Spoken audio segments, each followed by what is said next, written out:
See, this is a war-like situation, let's understand this. When there is a war-like situation, that means there's an external enemy. That's what war means.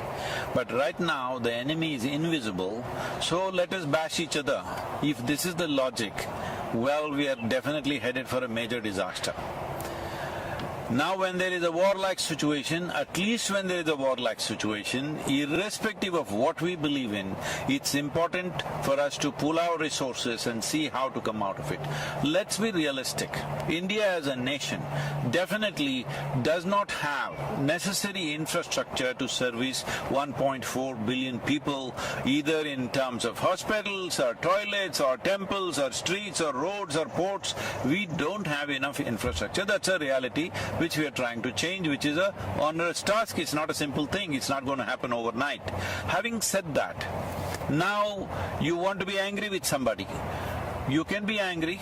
There is substantial medical evidence. I will show you our own institution in the Harvard Medical School has done a lot of research on this, clearly showing when you are angry, when you are agitated, when you are fearful, in these conditions, your immune system goes down, you become far more vulnerable.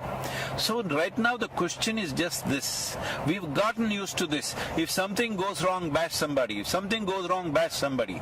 No, right now it is just this.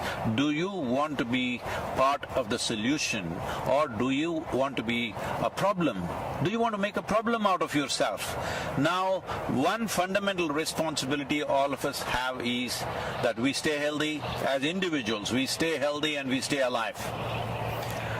Now there are people in social media who envy people who are healthy, people who are doing well. No, this is not it. More and more people should do well. More and more people should be healthy. That's the only solution. Now people are openly saying, oh, my mother got infected, why are you going around happily with your family? These kind of talks are happening. Are we stupid? There is no question that if we go like this, we will make a complete disaster out of ourselves. It is time we pull up our sleeves and get to work in terms of what is needed. What is needed? Let's understand this. See, normally these kind of pandemics and epidemics are transmitted by other creatures like rats and mosquitoes and birds and whatever else. This time it's just us. Suppose, I'm saying just suppose, let us say this pandemic was being transmitted by the mice. What would be our plan? To eliminate all of them. Mass exterminate every mice in the country or in the world. But right now it's us, so we need to understand, we need to do something. Extermination is not the answer, but if we behave irresponsibly, extermination of a certain level or certain percentage of population will happen. I'm telling you, every day on my phone, people that I know, 15 to 20 people are dying per day.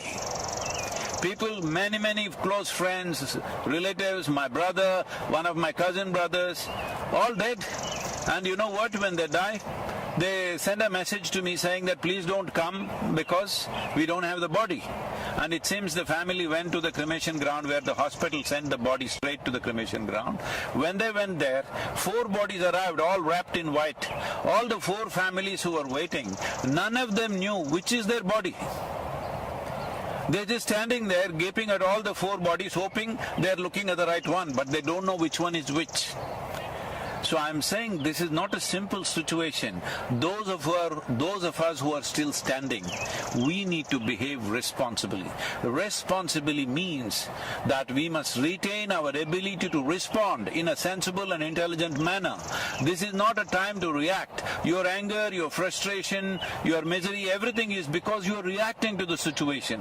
This is a time, as a human being, you and me have to show what sort of human beings are we, what kind of generation are we. I'm saying, compared to what the previous generations have faced, this is a softball, believe me. If you were at the time, alive at the time of World War II, World War I and various other things, you would know what I'm talking about. Well, if we have not seen it with our own eyes, we have seen it in documentaries, we have seen it in movies, well, what they went through and what we are going through is nothing. As a generation of people, we have enjoyed the highest level of comforts and conveniences. Right now there is a challenge, and this challenge has many ramifications and many aspects of our life that needs to change. See, the problem with us is we are more dedicated to our lifestyle than our life. This is the problem. This priority has to shift. Okay, economy is going bad. Yes, I know it's going bad. Tell me what will happen for you and me. One important thing is, for me, life is important. I don't care about the lifestyle. Right now, if I traveled in United States, 2 years ago, I would be flying everywhere, staying in hotels, staying in the best homes, everything, because that's how things would be organized. Today, I'm driving a truck myself. I'm sleeping in the truck. I'm driving. This is a complete change of lifestyle. But don't be committed to your lifestyle. Lifestyle is a consequence of the times in which we live. It is a life that matters. So we have to ensure there is no loss of life. If this needs to happen, all of us should retain our ability to respond in the most sensible manner, not react in wild ways. And by grandstanding and pointing fingers at each other, you will only become part of the problem, not part of the solution.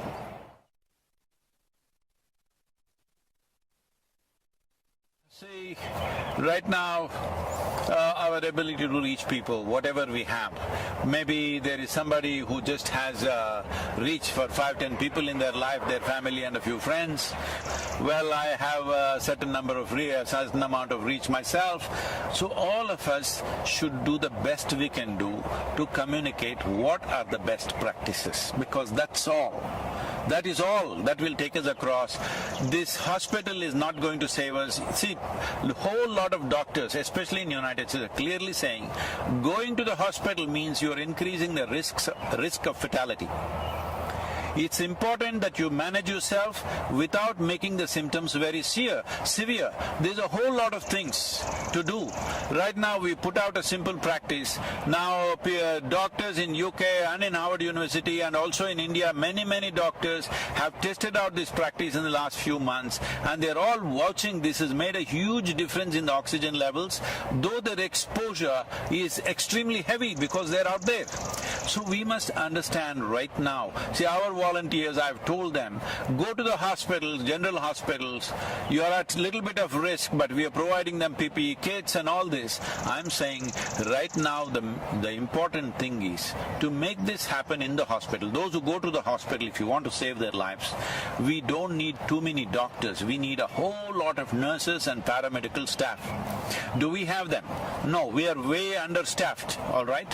We are way understaffed. Now, I am asking young people to go near the hospital and take over all the non-medical aspects, which the medical people were doing and wasting their time and doing those things normally. I said, do everything. Now we are there providing snacks, tea in the night, one meal somewhere in the evening, all kinds of things. Because support the medical staff. If they collapse, you had it. Your fatalities will jump at least 10, 25 times more. So this is very important. What is it?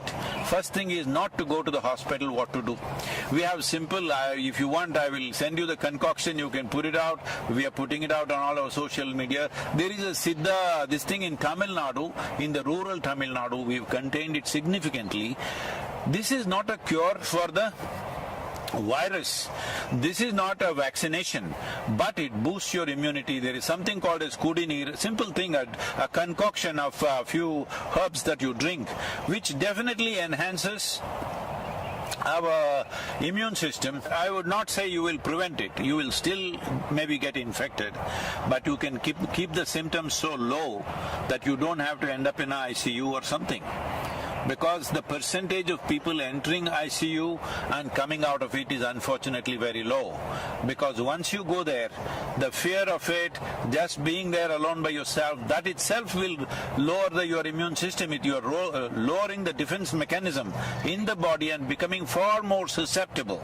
So the best thing is to stay outdoors. When I say outdoors, people are walking on the Delhi street. No. Outdoors means go into the village, go into open fields, go somewhere, go into the mountains. I know people have to do their work, but there are many ways. Like I'm doing my work.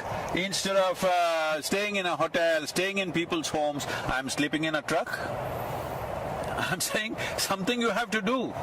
Something you have to do, and it's very important all of us continue our work to the extent possible, because crippling the whole activity in the country or in the world is not the answer, because that's going to take a much bigger toll on us. So it's very important to what extent, whatever the nature of work we are doing, to what extent we can keep it on without coming close to people, without getting infected. This is a fundamental responsibility.